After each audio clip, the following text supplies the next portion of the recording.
ನಮಸ್ಕಾರ ಸ್ನೇಹಿತರೆ, ನಾನು ನಿಮ್ಗೆ ಇವತ್ತು ಸಿಂಪಲ್ ಆಗಿರೋ ರೆಸಿಪಿನ ನಿಮ್ಮ ಜೊತೆ ಶೇರ್ ಮಾಡ್ತಾ ಇದ್ದೀನಿ.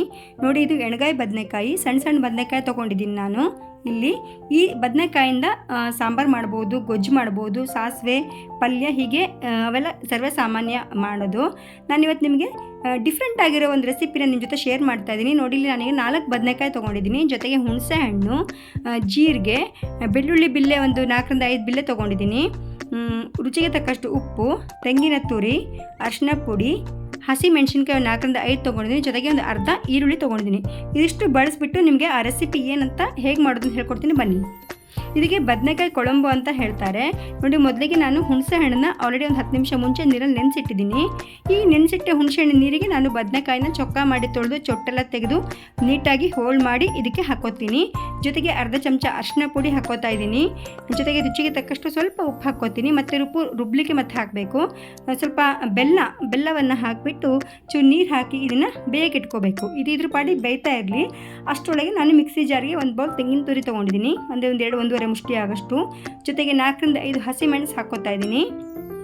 ಮತ್ತು ಬೆಳ್ಳುಳ್ಳಿ ನಾನಿಲ್ಲಿ ಸಿಪ್ಪೆ ತೆಗೆಯಲಿಲ್ಲ, ಯಾಕೆಂತಂದರೆ ರುಬ್ಬೋದಕ್ಕೋಸ್ಕರ ಸಿಪ್ಪೆ ತೆಗೆಯೋದಕ್ಕೆ ಒಂದು 4 ಬಿಲ್ಲೆ ಹಾಕೋತಾ ಇದ್ದೀನಿ. ಜೊತೆಗೆ ರುಚಿಗೆ ತಕ್ಕಷ್ಟು ಉಪ್ಪು ಹಾಕೋತಾ ಇದ್ದೀನಿ.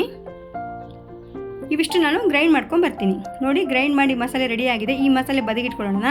ನೋಡಿ, ಅಷ್ಟರೊಳಗೆ ಬದನೆಕಾಯಿ ಬೆಂತು. ಇದನ್ನು ನಾವು ಚೆನ್ನಾಗಿ ಸ್ಮ್ಯಾಶ್ ಮಾಡಬೇಕು. ಮಿಕ್ಸಿಲಿ ಒಂದು ಗುರುಗುಡ್ಸಿರೋ ಅಡ್ಡಿಲ್ಲ, ಇಲ್ಲಾಂದರೆ ಸ್ಮ್ಯಾಶರಿಂದ ಸ್ಮ್ಯಾಶ್ ಮಾಡಿರೋ ಅಡ್ಡಿಲ್ಲ. ನೋಡಿ, ಈ ಮಿಶ್ರಣಕ್ಕೆ ನಾನು ರುಬ್ಬಿದ ಮಸಾಲೆ ಸೇರಿಸ್ಕೊತಾ ಇದ್ದೀನಿ. ನೋಡಿ, ಇದಕ್ಕೆ ಸ್ವಲ್ಪ ನೀರು ಸೇರಿಸ್ಬಿಟ್ಟು ಇದನ್ನು ನಾವು ಮತ್ತೆ ಕುದಿಲಿಕ್ಕೆ ಇಡಬೇಕು. ಚೆನ್ನಾಗಿ ತೊಳೆಸ್ಬಿಟ್ಟು ಕುದಿಲಿಕ್ಕೆ ಇಡಬೇಕು. ನೋಡಿ, ಇದೇನು ಕುದಿಯೋಕ್ಕೆ ಮೇಲೆ ಬಂತು ಅನ್ನೋ ಅಷ್ಟರಲ್ಲಿ ನಾನು ಕರಿಬೇವಿನ ಎಲೆ ಸ್ವಲ್ಪ ಹಾಕ್ಕೋತೀನಿ ಫ್ಲೇವರ್ಗೋಸ್ಕರ.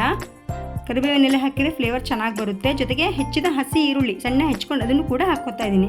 ಇದು ಚೆನ್ನಾಗಿ ಕುದಿಬೇಕು. ಕುದ್ಮೇಲೆ ಸಾಸಿವೆ ಕಾಳು, ಒಣಮೆಣಸು, ಬೆಳ್ಳುಳ್ಳಿ ಎಲ್ಲ ಒಗ್ಗರಣೆ ಮಾಡ್ಕೊಂಡು ಲಾಸ್ಟಿಗೆ ಒಲೆಯಿಂದ ಇಳಿಸಿ ಅರ್ಧ ಚಮಚ ಜೀರಿಗೆ ಹಾಕಿ ಚೆನ್ನಾಗಿ ಮಿಕ್ಸ್ ಮಾಡಿ ಆ ಬದನೆಕಾಯಿ ಕೊಳಂಬುಗೆ ಒಗ್ಗರಣೆ ಕೊಟ್ಟರೆ ಬಿಸಿ ಬಿಸಿಯಾದ ಬದನೆಕಾಯಿ ಕೊಳಂಬು ಸವಿಯಲು ಸಿದ್ಧ.